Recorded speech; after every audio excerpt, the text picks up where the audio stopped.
Bueno, me pidieron que diera la charla sobre manejo de la viaria dificultosa en pediatría. En realidad, la idea mía de la charla no es dar una clase, sino que generar, sobre todo en nuestro grupo, generar un espacio de discusión. Y con un objetivo muy puntual que después más adelante lo vamos a ver. La idea es que hagan aportes para ver si podemos llegar a conclusiones eh, entre todos. Y básicamente lo que más me interesa es lo que vamos a ver al final para que todos más o menos hablemos el mismo idioma. Para hacer un poquito de referencia, porque estoy con esto yo, desde el año 2002-2003 integro la subcomisión de viaria de la Asociación de Anestesia y damos cursos anuales, algunos de ustedes lo han hecho ya, y la idea, bueno, justamente es transmitir que la mayoría parte de los anestesiólogos manejen todos los temas y todos los dispositivos que se usan.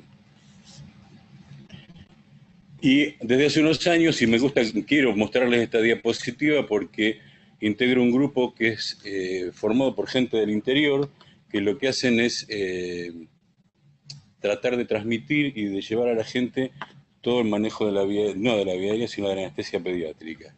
Y realmente es un grupo muy lindo y cada año se hace en un lugar diferente.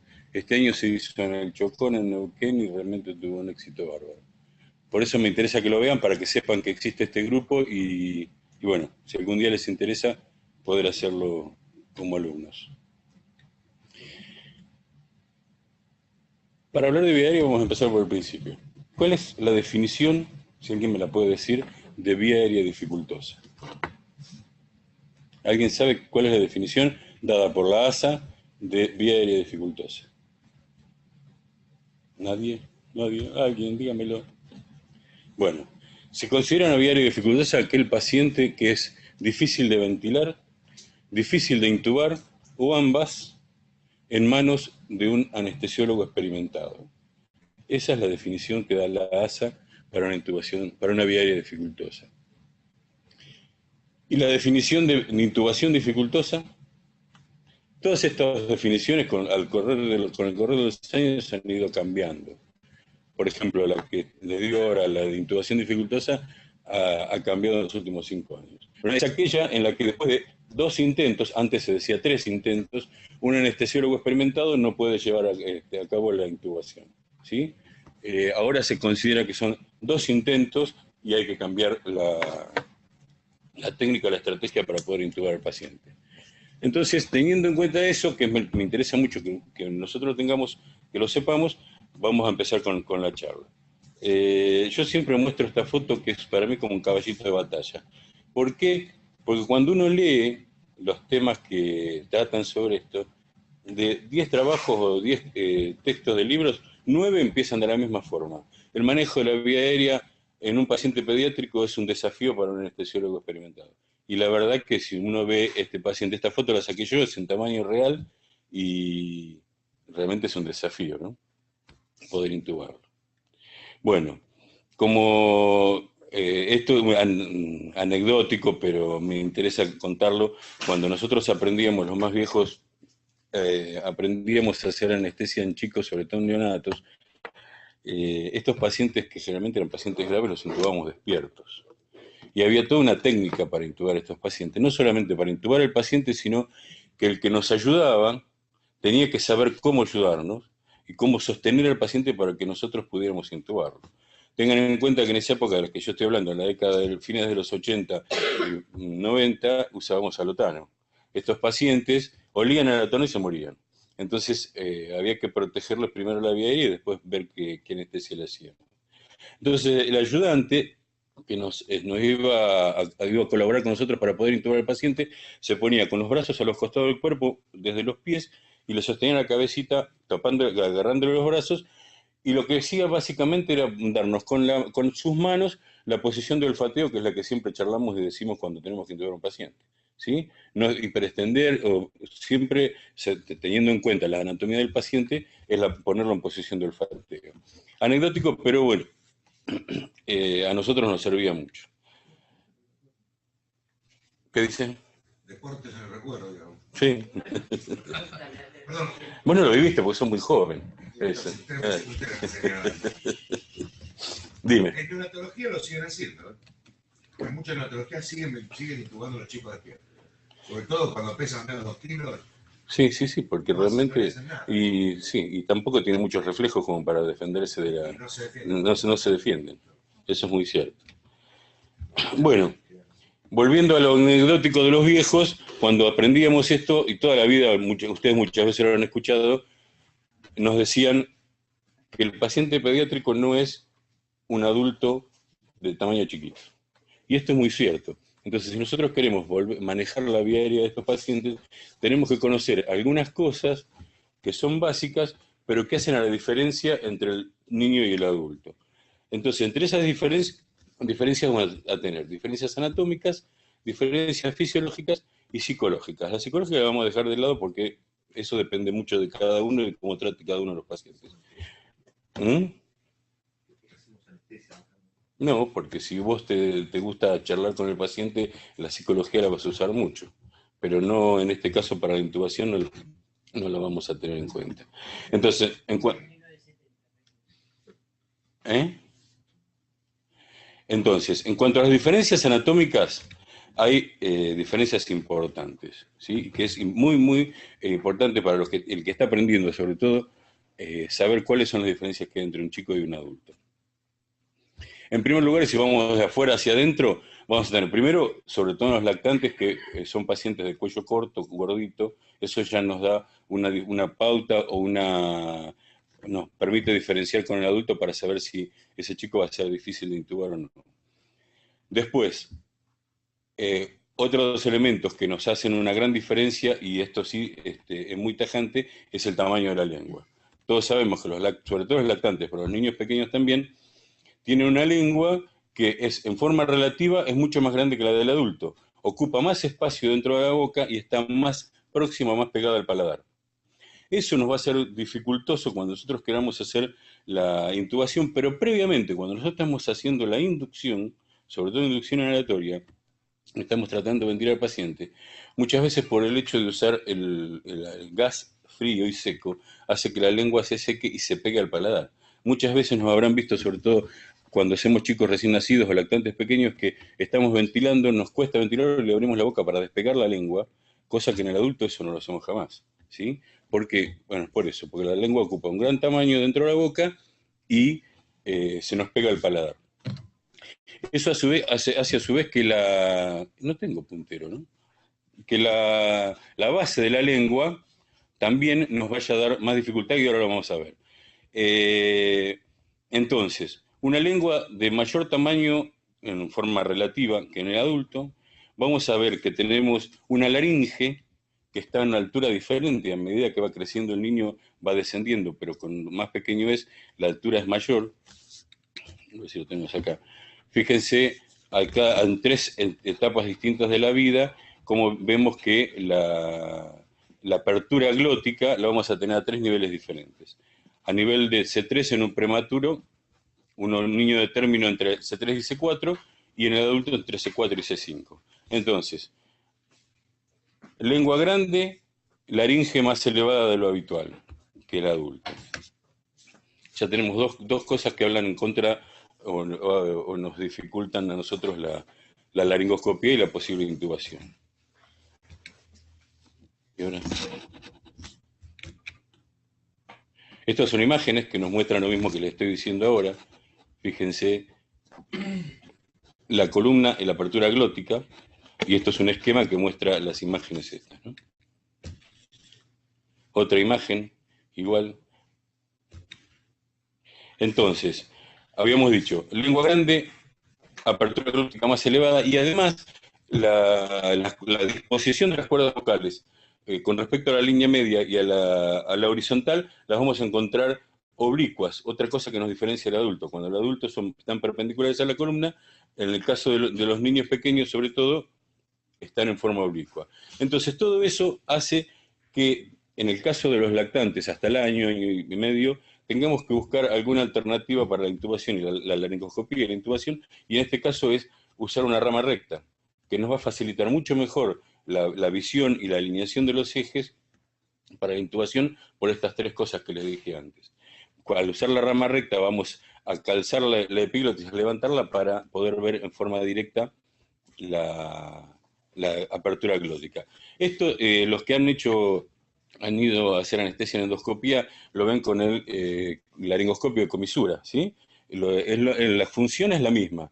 Lo que hacen es calzar la epiglotis para tener una apertura glótica en línea recta. Otra cosa que nos han enseñado a lo largo de los años con respecto a las diferencias entre niño y adulto es la forma que tiene la laringe con respecto entre el niño y el adulto. Y acá hay una disquisición que últimamente se ha dejado de lado, que es que esto es mentira. En realidad, la disposición o la forma de la laringe en el paciente pediátrico no es cónica como nos enseñaron toda la vida. Son las dos más o menos cilíndricas. La diferencia, o primero, ¿por qué se enseñó esto? Porque el primero que hizo trabajo sobre la anatomía de la vía aérea, hace mucho tiempo, muchos años, lo hizo con cadáveres de niños entre 1 y 13 años. Y lo que hizo fue hacer moldes de yeso con la laringe para ver la forma que tenía. Y bueno, él determinó en ese momento con esos moldes que era de forma cónica. Pero a su vez, un tipo muy lúcido aclaró que no era aconsejable extrapolar la anatomía de un cadáver y menos un molde de yeso a un niño vivo, porque podría haber muchas diferencias. Pasaron muchos años, todo el mundo repitió que la diferencia era que la laringe del niño era cónica y la del adulto cilíndrica, hasta que en el año 2000 hubo un flaco que se ocupó de investigar, hizo estudios de resonancia y de tomografía y determinó justamente lo que yo les estoy diciendo, que las dos son cilíndricas. Nadie le dio bola, realmente no lo tuvieron en cuenta con los estudios que el tipo mostró, y 6 años después, uno de los colaboradores de Coté vuelve a tomar esos trabajos, a continuar los trabajos y determina que este muchacho tenía razón, que la laringe no era cónica, sino que es cilíndrica similar al adulto. La diferencia que hay es que a nivel del cricoides, que es un anillo cerrado, es el único anillo cerrado, la laringe es menos extensible. Eso es lo que sucede. Y a diferencia del adulto, la zona más laxa era a nivel de las cuerdas vocales. Por eso se creía que la disposición o la forma de la anatómica era cónica. Pero a su vez determinó que, como vemos acá por una cuestión del dibujo, pero que en la anatomía real es cierto, el diámetro anteroposterior es menor que el diámetro transverso. Eso hace que cuando uno coloca un tubo, y esto dio pie a que muchos empezaron a postular el uso de tubos con balón en los pacientes pequeños. Nosotros nos enseñaron que hasta los 6, 8 años usamos tubos sin balón y a partir de ahí podemos usarlos. Hay gente en este momento que postula que los pacientes pequeños también es obligatorio usar tubos con balón y tienen sus razones y después vamos a ver por qué yo sostengo que no. El tema es que al ser una superficie que no es cilíndrica, sino ovalada, va a haber una parte de la pared que está en contacto con ese tubo de plástico rígido y otra pared que no. Entonces, esa pared en que está en contacto puede ser pasible de lesiones, cosa que en el otro caso no. Y a su vez, la parte que no está en contacto con el tubo nos daría la posibilidad de que haya una pérdida de gas peritubo y, por ejemplo, a los que les gusta hablar y hacer reclutamiento, te dirían no se puede hacer reclutamiento porque hay una pérdida de peritubo. Con respecto al tema del uso con balón, los que postulan usar tubos pediátricos con balón, teniendo en cuenta que los balones son de baja presión, es que al inflar el balón, toda la superficie de la laringe quedaría sellada sin ejercer presión sobre la mucosa, y el tubo, que es de pared rígida, quedaría en el medio sin estar en contacto con esa pared. Entonces no provocaría lesión. Esto es muy cierto, pero hay una contra que es muy, muy importante y hay trabajos con miles de casos que demuestran que los tubos con balón provocan una lesión en la mucosa muy importante. No escucho. Ahora, hay un belga que no recuerdo en este momento el nombre, que tiene... Kolke, ahí está. Que tiene miles de casos fotografiados y documentados donde muestra que los pliegues que forman los balones de los tubos provocan lesiones en la mucosa traqueal. Entonces, por eso él sostiene que no es aconsejable usar este tipo de balones, por más que sean de baja presión. Entiendo que clínicamente, Carlos, estas apreciaciones de Folksy, que son muy ciertas, clínicamente no han mostrado relevancia en el outcome, en el resultado de los pacientes. Totalmente. Porque la verdad es que las evaluaciones clínicas, tanto retrospectivas como prospectivas, en evaluar pacientes situados con o sin balón, no han mostrado que los pacientes que se intuban con balón tienen mayor índice ni de estenosis traqueal, ni de laringoscopia de extubación, ni de, o sea, con lo cual bien usado, con claro, ahí está. ¿Qué significa bien usado? Claro, con la presión de inflado adecuado, controlado y calibre adecuado y demás, no habría diferencias más allá de lo que él reporta anatómicamente, que seguramente es cierto, clínicamente no se reportan diferencias en los pacientes. Por eso que muchas personas siguen usando, y seguimos, yo me incluyo, en pacientes de 3 kilos, cuando uno desea utilizar el gold estándar de la ventilación, por ejemplo, la ventilación por presión con volumen garantizado, sí o sí tenés que evitar cualquier tipo de fuga alrededor del tubo traqueal, y el tubo con balón te garantiza eso. Sí. Creo que los que nosotros hoy disponibles en el mercado también son... Bueno, pero por eso yo no... También, perdón, tiene que ver, de una vez lo vimos hace un siglo pasado acá, la cantidad de diferencias en los manguitos, la distintas marcas de tubo. Totalmente. Digamos, por eso... ubicado, el largo que tienen, digamos, es un universo gigante. Alguien lo presentó acá hace... Sí. Es así. Y además de eso, lo que dice Lorena es algo muy cierto. En la práctica clínica, ¿cuántos medimos la presión que le damos al balón?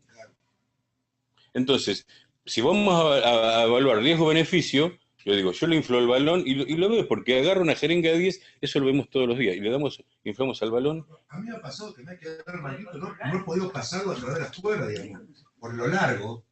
Un chico de 3-4 kilos. Y otra marca sí pasa un poquito cuando lo sentís. No, y hay... es una cosa que te queda... Sí. Bueno, pero además otra cosa que hace a lo que decíamos de los fabricantes. Vos usás un tubo con balón, lo desinflás, lo aspirás bien para poder intubar al paciente y te queda un rodete alrededor del tubo que lastima las cuerdas vocales. Entonces son muchas cosas en contra para decirlo, lo intubo con balón o sin balón. ¿Sí? Yo estoy de acuerdo totalmente con lo que dice Lorena, que si uno quiere ventilar adecuadamente lo que hoy es un gold estándar, debería usar algo que nos permita un sellado perfecto. Pero ¿cuáles son los riesgos, cuáles son los beneficios de ese sellado perfecto? ¿Trabajamos sobre lesiones en la vía aérea, perdón, en anestesia o durante el destete de la terapia? Porque No. Sí. Está retirado, es un... Sí. Está retirado, lo único que se dedica es a estudiar eso, el muchacho este. ¿Estamos? ¿Alguna cosa más? ¿Algún aporte? Por lo que le decía al principio. Me gustaría que discutamos estas cosas, cada una de las cosas que yo voy mostrando. Yo quería hablar porque justo llegué tarde. Hablaste sobre el tema del sin balón y la forma de la glotis. Sí. Porque muchas veces, bueno, usás balón igual lesionás, depende cómo lo pongas, porque las cuerdas vocales tienen forma de B. Y uno pone un tubo que tiene pérdida, pero tiene pérdida antero-posterior, no lateral. Entonces vos podés estar lesionando las cuerdas vocales con un tubo sin balón, con pérdida. Y eso también está demostrado. Entonces, el problema de estos estudios, cuando yo presenté el caso, es que justamente hay tantos chicos y tubos como no sé, como insectos, porque tienen un montón de tamaños de distancia, de glotis sacarina, como de tubo, como de forma de tamaño de manguito, ancho, largo. Entonces es muy difícil protocolizar un trabajo, porque tenés que protocolizar una sola marca de tubo y uniformar internacionalmente eso, cosa que es imposible. Sí. Entonces vos decís, manguito sí o no, y depende, si tengo el tubo adecuado, con el manguito adecuado, porque no solo tiene que ser de baja presión, tiene que ser la pared del tubo finita, de buena calidad, con un tubo que el manguito no ocupe mucho espacio cuando está desinflado. Esos son los detalles, que no forme cuerpo alrededor del tubo. Bueno, lo que pasa es que lo que nos llega acá... Hay dos marcas nada más, ¿eh? Dos marcas que el balón es de un látex o de un PVC realmente adecuado y no forma cuerpo alrededor del tubo. El resto todos, y lo que decimos, que lo vemos todos los días cuando aspiramos para intubar, no solamente que forman cuerpo, sino que tienen un rodete. Y nos ha pasado, yo recuerdo hace unos años atrás con Luis Palacio, de querer extubar a un paciente y no poderlo porque el balón había generado tal edema alrededor del tubo que no se pudo extubar.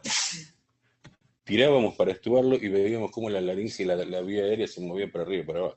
¿Usaron nitroso ese día? No, ya no usábamos más nitroso.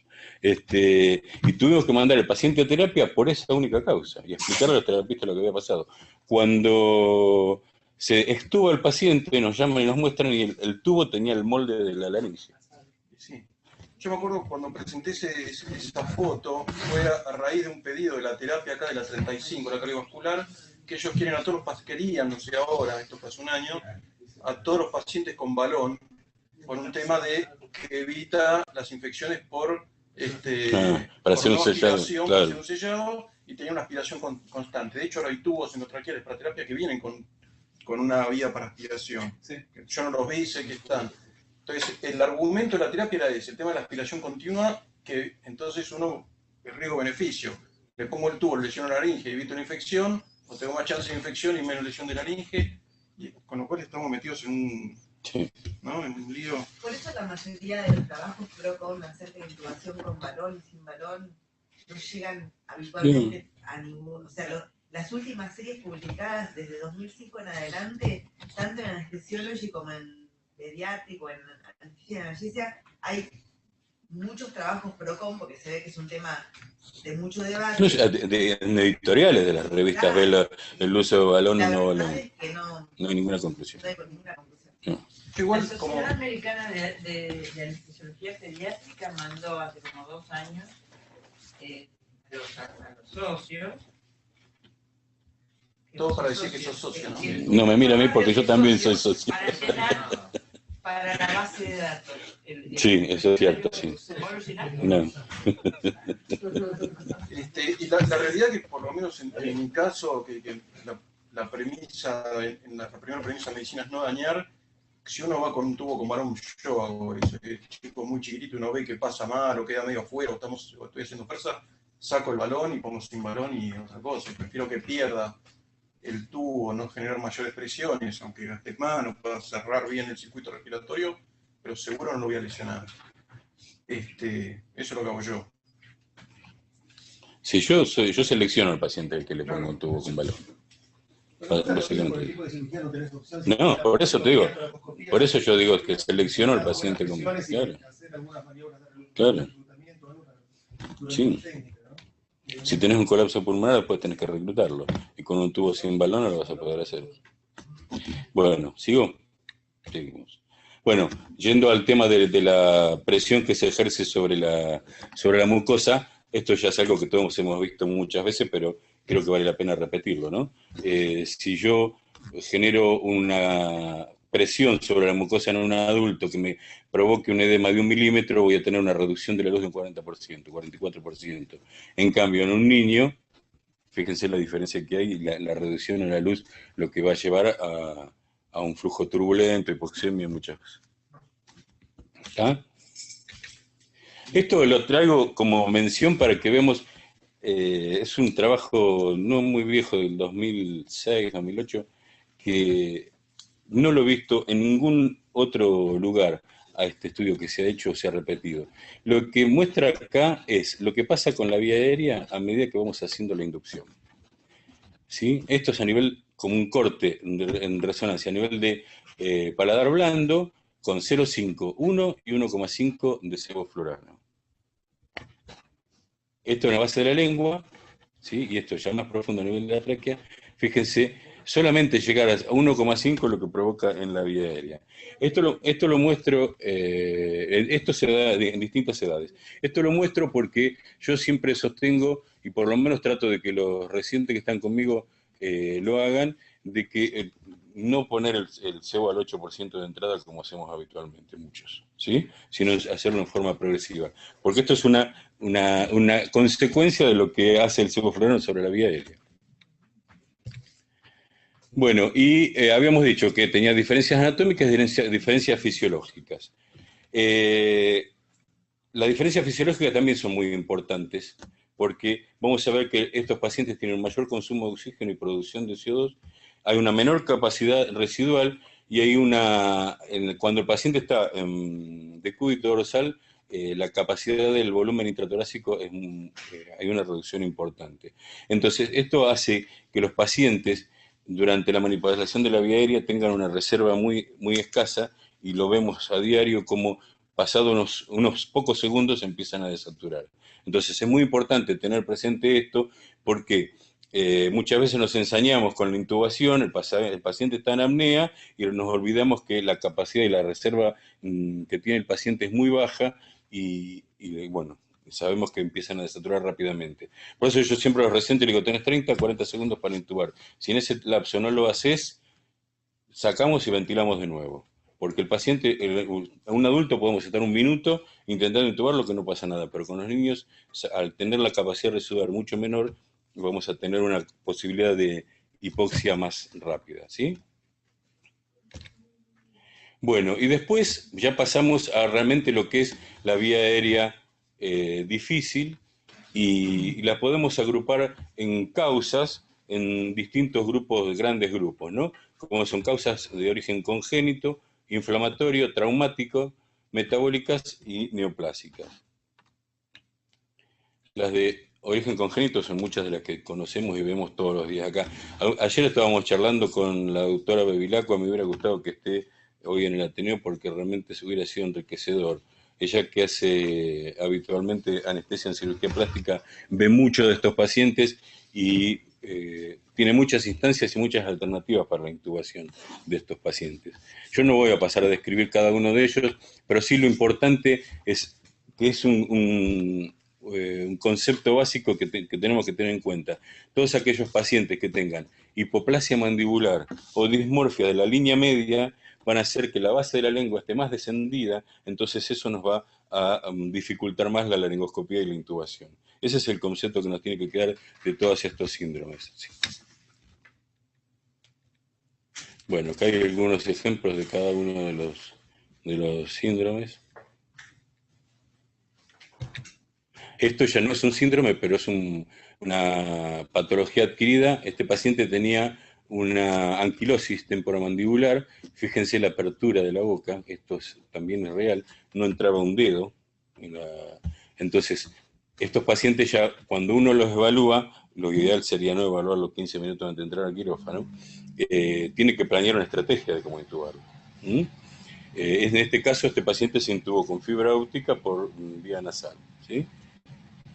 Con ventilación espontánea y una sedación consciente. Era ya un chico grandecito, se le explicó lo que se iba a hacer. Al principio no colaboraba, pero después se portó bastante bien y se lo pudo intubar. El único detalle de este paciente es que cuando el operador estaba intentando la intubación por nariz, había un ayudante que tenía una cánula que estaba, primero se le había hecho atropina, y segundo, había una cánula que estaba aspirando en forma constante para evitar la producción de secreción. ¿La sedación con qué la hicieron? Con midazolam y fentanilo. Sí, en esa época todavía usábamos Paulina. Bueno, siguiendo con las causas de origen congénito, la laringomalacia, estenosis laringe, los anillos vasculares, todas estas cosas nos van a dar una intubación dificultosa, ¿sí? Una vía aérea difícil. Después, en el caso de, como hemos dicho, origen traumático, puede ser las quemaduras. Los que han pasado por unidad de quemados se han cansado de ver pacientes donde son difíciles de intubar, sobre todo aquellos. Hay dos instancias: los que tienen quemadura en la cara y boca, que muchas veces no generan estoma, o los que hacen una inhalación y tienen lesión de vía aérea, ¿sí? Después, procesos inflamatorios y procesos metabólicos, que podríamos decir que tiene que ver con la vía aérea dificultosa.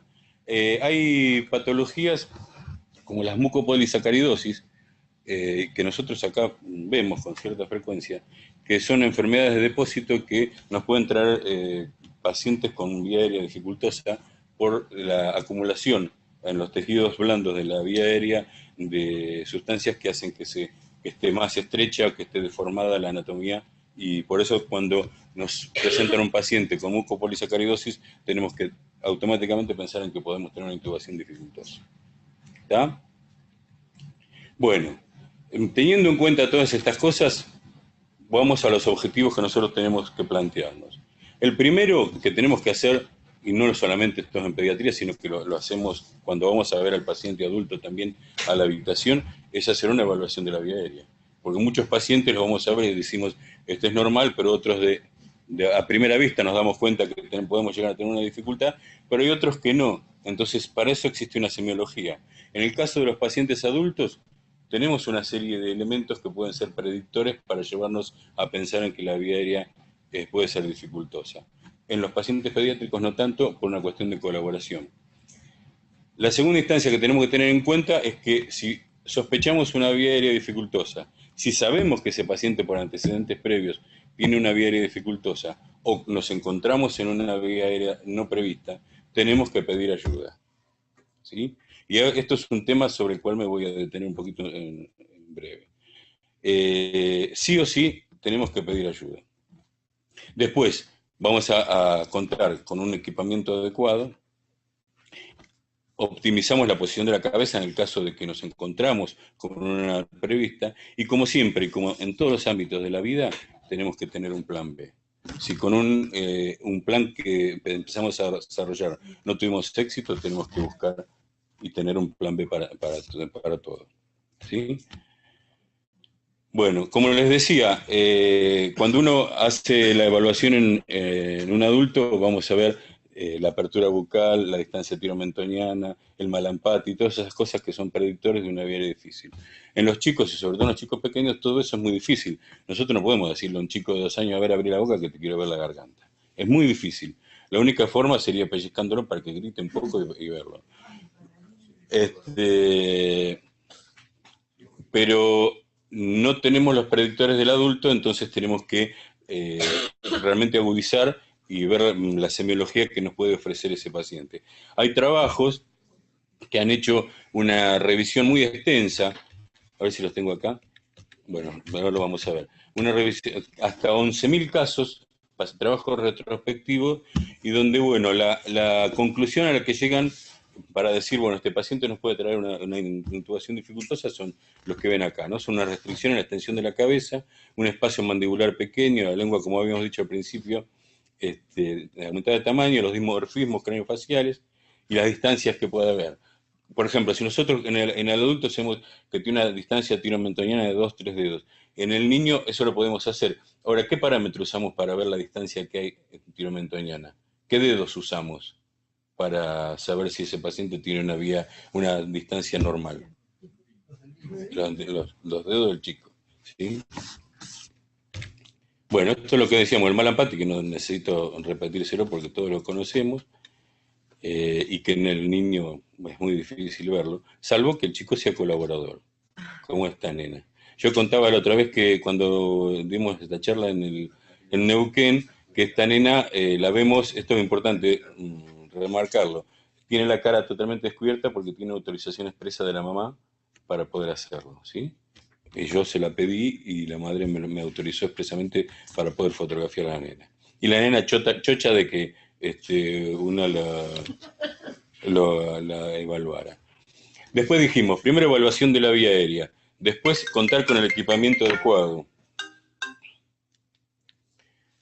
Entonces, yo esto lo voy a mencionar nada más porque hay una charla que Arballo tiene muy bien desarrollada y que si en algún momento queremos podemos escucharlas, los que no la hayan visto, que es sobre qué es lo que debe tener un carro de vía aérea, que creo que es importante para todos. Yo los menciono nada más, que son los distintos tipos de tamaño de máscaras, las cánulas de Guedel, cánulas nasofaringias.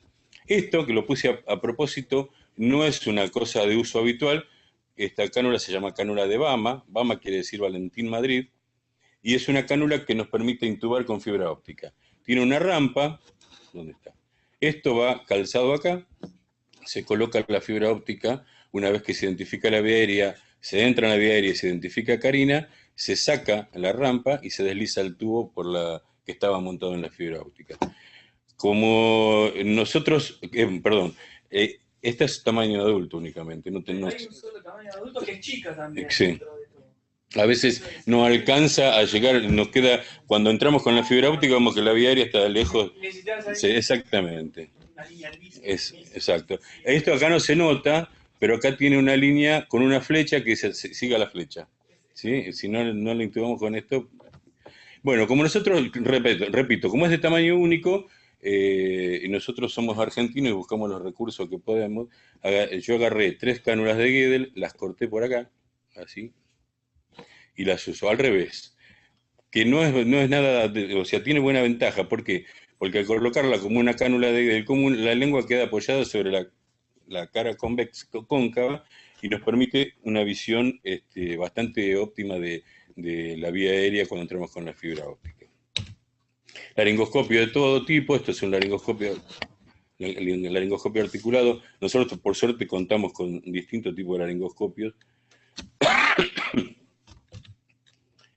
Introductores y facilitadores de intubación, ¿sí? La vieja sonda Deshman, el FROBA, que tenemos distintas medidas, por suerte, tenemos hasta FROBA neonatal. La diferencia que hay entre una y otra es que esto es una cánula, una sonda maciza, y esta es hueca. Y no solo es hueca, sino que tiene 2 orificios, uno en la punta y otro lateral, que nos permite, y boquilla, con un sistema de cerrado fácil. Tiene una boquilla estándar de 15 milímetros para un sistema de ventilación o una boquilla para un sistema de manujet y poder ventilar en forma de jet. No vamos a ventilar, perdón, no, oxigenar. Esa es la diferencia.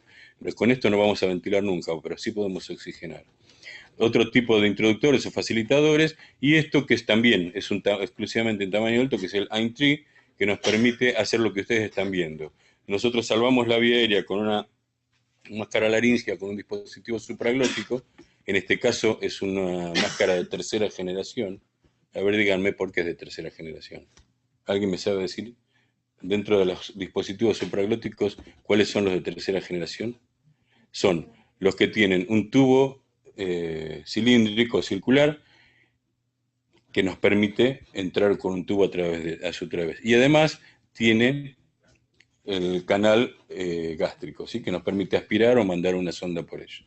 Entonces, con el AIM-3 es una técnica medio compleja, ¿sí? Se usa con la fibra óptica. Una vez que identificamos carina, se desliza el AIM-3 hacia la vía aérea, se saca la fibra, se saca el dispositivo supraglótico y se usa como un introductor.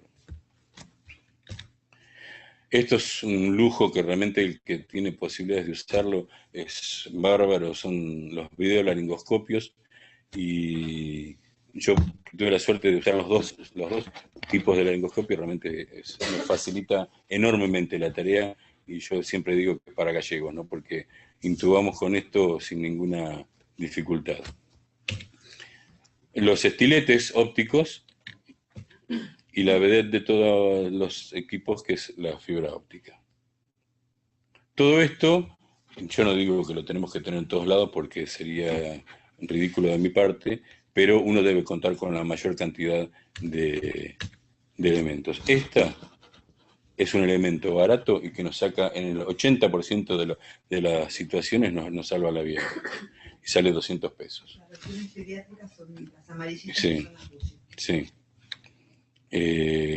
Por eso digo, yo no voy a decirles tienen que tener una fibra óptica, pero bueno, uno tiene que tratar de contar con la mayor. El último es el de abajo, el de Ambú. No, es justo. El descartable es porque una fibra, ¿cuál es el problema? Una fibra óptica sale entre 15 y 20 mil dólares. Y el otro, el descartable, es creo que está 1.500. Todo con el monitor. Ahora se compró, ya se autorizó la compra y ahora salió el pediátrico. Entonces el pediátrico de adulto, que antes tenían monitores diferentes, ahora es el mismo monitor. Ah, sí, buenísimo. La versión nueva es el mismo monitor que uno puede meter en la fibra de adulto o pediátrica, y se puede usar entre 15 y 20 fibroscopías. En realidad no es fibroscopio, es videoscopio. Claro. Pasa que ahora con video HD la imagen es muy buena. Cumple la misma función que pero tecnológicamente es muy distinto. ¿Sí? Se rompe porque la principal, lo que nos pasa a nosotros es que personas no entrenadas o poco entrenadas o descuidadas utilizan especialmente el fibroscopio neonatal para intubar a adultos, y cuando quieren pasar el tubo a adulto se rompe. Entonces aparece rota cada 2 meses, entonces por eso convencemos a las autoridades que compren el descartable. El último se rompe el descartable, sale $100. $150 la fibra, no el monitor, la fibra sola, el videoscopio, sale eso. Entonces, bueno, ¿El monitor cuánto está? el monitor, la verdad tendría que ver, pero creo que sale $1.500, $2.000. Claro, el monitor lo usas siempre y vas cambiando el dispositivo descartable. ¿Qué? Sí, entre $100 y $200 es lo que sale. Y te dura para 20, entre 15 y 20. La idea, compramos 4. La idea es que lo utilicen en las guardias para entrenar, para que cada guardia haya por lo menos uno entrenado más o menos de intubación con eso. Bueno. Hoy, como les decía, tenemos que mejorar, poner la cabeza en la posición adecuada del paciente. Esto lo vamos a hacer en el momento en que nos encontramos con una vía aérea imprevista, ¿sí? Habíamos dicho que teníamos algo que ya sabíamos o nos encontrábamos en el momento de la inducción. Fíjense como a la otra paciente yo le mejoraba la cabeza poniendo en la posición del olfateo, dependiendo de la anatomía del paciente, y en este caso el tamaño del occipucio y la cabeza grande. El chico no tenía una macrocefalia, pero digamos que la relación cuerpo-cabeza era bastante grande. Entonces le ponemos un realce debajo de los hombros, cosa como hacemos muchas veces en los recién nacidos con hidrocefalia, ¿sí? Se le pone un realce debajo de los hombros para poder alinear los ejes. Bueno. Volviendo a lo que había dicho al principio, cuando sospechamos una vía difícil, cuando sabemos que tenemos una vía difícil, o cuando nos encontramos en el momento de la inducción con una vía difícil, el primer acto que nosotros tenemos que hacer es pedir ayuda, ¿sí? Pero esa ayuda nos la tiene que dar alguien que sepa ayudarnos. Como dicen muchos, alguien que sepa hablar el mismo idioma. Entonces podemos ser muy tímidos, pedirla de esta forma, podemos salir corriendo por el pasillo del hospital, histéricamente pidiendo y gritando, pedir ayuda, pero, y en lo que van a ver ahora lo voy a mostrar porque a lo largo de los años tenemos un compañero en la comisión de vida aérea que habla de lo que es el macho intubador. Y acá ha habido de esa gente, donde dice yo con el laringoscopio intubo cualquier paciente. Y resulta que llega un momento en que se encuentra con el agua hasta el cuello y ahí recién pide ayuda. Entonces, nunca tenemos que llegar a esta situación, ¿de acuerdo? Nosotros sospechamos o vemos una vía dificultosa y tenemos que pedir ayuda. ¿Y quién nos va a ayudar? Alguien que hable el mismo idioma, como dijimos recién. ¿De acuerdo? Pero acá me quiero detener un poquito porque es algo que nos pasa, y yo hace mucho tiempo que trato de revertirlo de alguna forma y no he tenido éxito, que es justamente el tema de pedir ayuda. Nosotros tenemos una ventaja muy grande, una suerte muy grande, pero que al mismo tiempo se ha convertido en algo negativo para nosotros, que es tener un servicio de endoscopía con gente que es brillante. Entonces, cuando tenemos una vía dificultosa, recurrimos a ellos. Y muchas veces no es necesario que recurramos a ellos porque nosotros lo podemos resolver. Por eso digo que es una desventaja, que hemos entrado en una comodidad, y esto no pasa solamente acá, yo lo he visto en distintas instituciones, tanto públicas como privadas, donde al saber que tengo a alguien que tiene la fibra óptica, es como que yo me convierto en una persona cómoda y ya a la menor dificultad los llamo a ellos. Entonces eso hace que nosotros no nos desarrollemos en poder entrenarnos en este tipo de técnicas y poder utilizar las diferentes técnicas y los diferentes dispositivos con los que contamos. Entonces, la idea de esta charla justamente era eso, meternos en el tema como para poder decir, bueno, vamos a entrenarnos. ¿Y cómo nos entrenamos en el manejo de la vía aérea? Con pacientes sanos. Cuando yo enseño a usar la fibra óptica, siempre les repito lo mismo. Si yo intubo con una fibra óptica entre 15 y 20 pacientes, yo ya voy a tener el esquema mental adecuado y adaptado para poder hacerlo en paciente sano, ¿no? En un paciente con una vía dificultosa. ¿Por qué? Porque yo tengo que aprender 4 o 5 cosas en el manejo de cualquiera de esos dispositivos, que una vez que los tengo incorporados a mi esquema mental, cuando el momento que me encuentro con un paciente difícil, ya no voy a estar pensando en esas maniobras, las voy a hacer automáticamente. Y lo que me voy a buscar es a tratar de intubar esa vía aérea. Entonces, por eso quería detener un poquito, porque yo digo, la idea de todo esto y el objetivo de todo esto es eso, buscar la forma de entrenarnos para manejar nosotros la vía aérea y tener todos hablan más o menos el mismo idioma. ¿Y por qué voy a hablar el mismo idioma? Porque tanto la ASA como los británicos, como los españoles, y en muchos lugares diferentes, han desarrollado algoritmos. Todos son buenos, algunos más complejos que otros. A mí particularmente el de la ASA no me gusta mucho porque creo que es complejo. Yo desde hace ya varios años, cuando lo encontré y lo descubrí, me aboqué al británico porque realmente el de la DAS creo que es algo bastante práctico y bastante fácil de que aprendamos todos. Entonces, cuando tenemos un paciente difícil, los que ayudemos al que está operando, vamos a hablar en el mismo idioma. ¿De acuerdo? Entonces ahora, no sé cómo... Uy, tenemos poquito tiempo, medio justo. Bueno, voy rápido. El algoritmo de la DAS, que es Difficult Airway Society, es británico y da 3 escenarios diferentes. El primero, que es el que ustedes ven acá, es un paciente con una ventilación dificultosa con máscara durante la inducción, ¿sí? Entonces, la ventilación es complicada. Entonces, lo que vamos a hacer es administrar oxígeno al 100% y, como decía recién, pedir ayuda. ¿De acuerdo? Entonces, vamos a tener distintas instancias o pasos en los cuales nosotros realmente los tenemos que tener en la cabeza. Y si no, sería bueno tener una cartilla al lado de la máquina de anestesia para poder seguirlo. Entonces, nos encontramos con que no podemos ventilarlo adecuadamente. Y vamos a hacer cosas que actualmente las hacemos en forma automática. Vemos que no mueve la bolsa o mueve demasiado la panza y no se ventila bien, entonces lo que primero que hacemos es elevar la mandíbula, ¿sí? O insertamos un rollo, como lo habíamos visto recién, debajo de los hombros, o buscamos cambiar la posición de la cabeza, ¿sí? Y de ser necesario, bueno, en el caso de que pensemos que el paciente tenga estómago ocupado, vamos a hacer una presión sobre el quicoides o para mejorar los ejes y poder ventilarlo. Y llegado el caso de no poder ventilarlo adecuadamente uno solo, pasar a la técnica de 4 manos, es decir, yo sostengo la máscara y la mandíbula en una posición determinada y un ayudante me va a ventilar al paciente. ¿Está? Esto no lo digo yo, es un algoritmo aprobado, ya tiene 4 o 5 años y realmente es muy usado. Entonces, habíamos dicho optimizamos la posición de la cabeza, chequeamos el equipo y vemos si profundizando en la anestesia vamos a mejorar la ventilación. Si con eso no logramos mejorarlo, vamos a pensar en otras cosas, ¿no? Como es chequear el circuito, si la máscara realmente sella adecuadamente el paciente, cuáles son los conectores que tenemos. Y esto es muy importante, por eso también es algo que tenemos que tener al lado de la máquina de anestesia siempre. Si nosotros sospechamos que el problema es del equipamiento, tenemos que pasar a una bolsa autoinflable, el famoso el viejo bambú, y aislarlo al paciente de la máquina y ver si podemos cambiar la máquina que estábamos usando.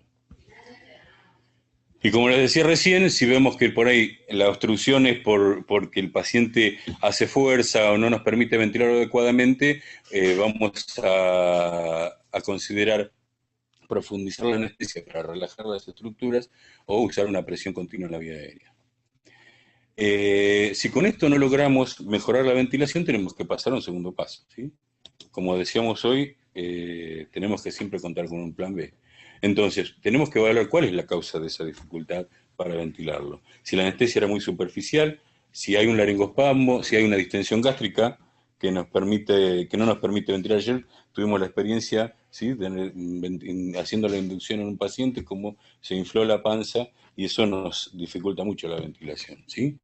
A pesar de que nosotros estemos ventilándonos, ejerciendo una leve presión sobre la bolsa, no sabemos qué presión estamos ejerciendo.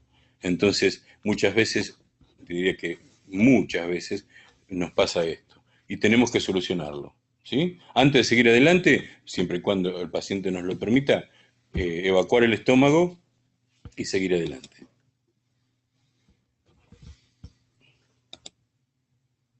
Y vuelta a lo mismo, ¿no? Lo que decía recién, vamos a mantener una presión continua en la vía aérea, profundizamos la anestesia y si vemos que se relajó, intentar intubar al paciente. Ahora, si el El problema es que no lo podemos intubar, ya tenemos que pasar a otra estrategia. ¿De acuerdo?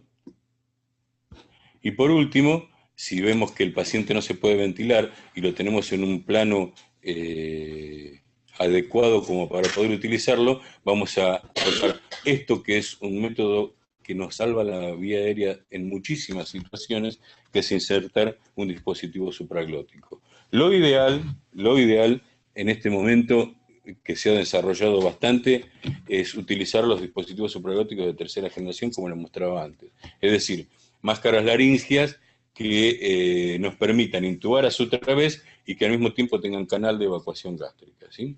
Entonces, eso nos va a permitir salvar la vía aérea y seguir adelante con la cirugía o pasar a una intubación a través de ellos.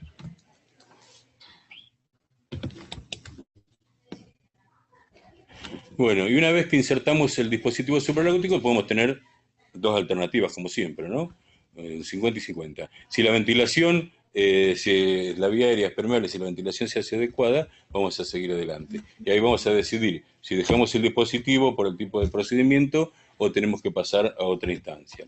Ahora, si la ventilación no es adecuada, vamos a ver en dos circunstancias diferentes. Si la saturación es mayor a 80%, tenemos que ver si no pusimos mal la máscara laringia, ¿sí? O, como habíamos dicho antes, si no hay un mal funcionamiento del equipo, o algo que pasa muchas veces, esto no es tan común, pero esto sí, cuando hacemos alguna maniobra con la vía aérea y el paciente no está en el plano adecuado, que podemos pasar a tener un broncoespasmo, lo cual no nos permite ventilar adecuadamente.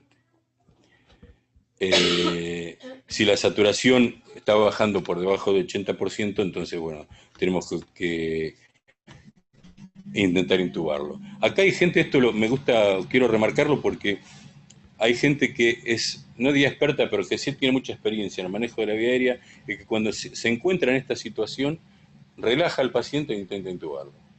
Le hace relajante en esa circunstancia e intenta intubarlo. Si tuvimos éxito, vamos a seguir adelante. Y si no, vamos a tener que pasar a otro escenario que no se puede ventilar, no se puede intubar, que es el tercer algoritmo. No sé cómo estamos de tiempo. Si estamos en tiempo. Bueno. Dame un segundo, quería pasar el chivo para nuestros colegas que están escuchando. El 6, 7 y 8 de abril del año que viene se vuelve a hacer el Seminario Internacional de Anestesia Pediátrica. Sé que están invitados. Ya los invitados extranjeros confirmaron. No sé si le pasaron la lista de temas. Yo se la pasé a Walter, ¿la recibiste, no, Walter? El archivo vacío. Bueno, ya tengo, bueno, me falta uno, pero el de Texas Children y la doctora de San Pablo, que es la coordinadora, que fue secretaria científica de la Asociación Brasilera de Anestesia, también, los dos me pasaron la lista de temas, así que yo los hago circular hoy, se los envío y bueno, tomémonos una semana como para hacer más o menos una votación, una preferencia de temas para el seminario. Dale. Bueno, en lugar de seguir con el algoritmo, vamos a hacer una cosa. Voy a mostrar una técnica de cómo salvamos la vía cuando nos encontramos con una vía aérea dificultosa no prevista y tenemos que solucionar el problema. Eso siempre y cuando corra el video.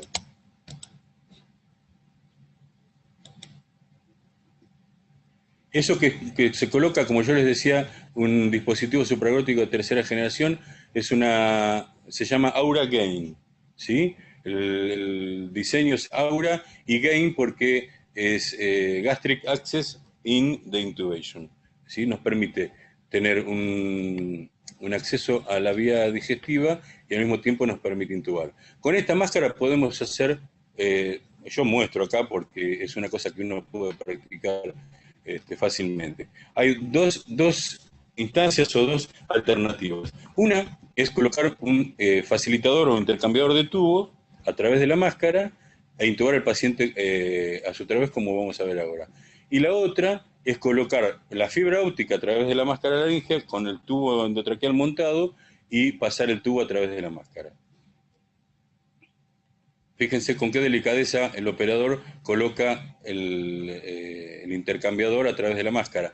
¿Cómo sé yo que este intercambiador entró en la vía aérea y no se fue a la vía digestiva? ¿Alguien me puede decir? sienten los anillos traqueales? No, en los niños no se sienten los anillos traqueales. Lo que dice Lorena, hace tope. Llega un momento en que yo voy a sentir un stop y no voy a poder seguir avanzando.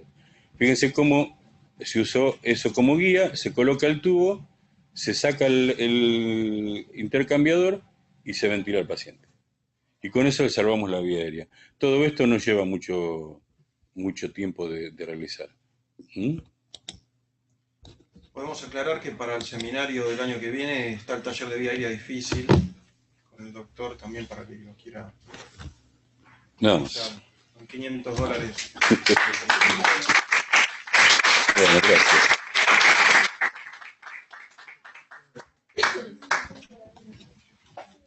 ¿Alguna pregunta a la gente de, no sé qué, Peter Rosario? No sé cuáles son. Eva Perón, Castro Rendón. Ah, Castro Rendón. No sé. Suma, el zoológico. Bueno, chicos,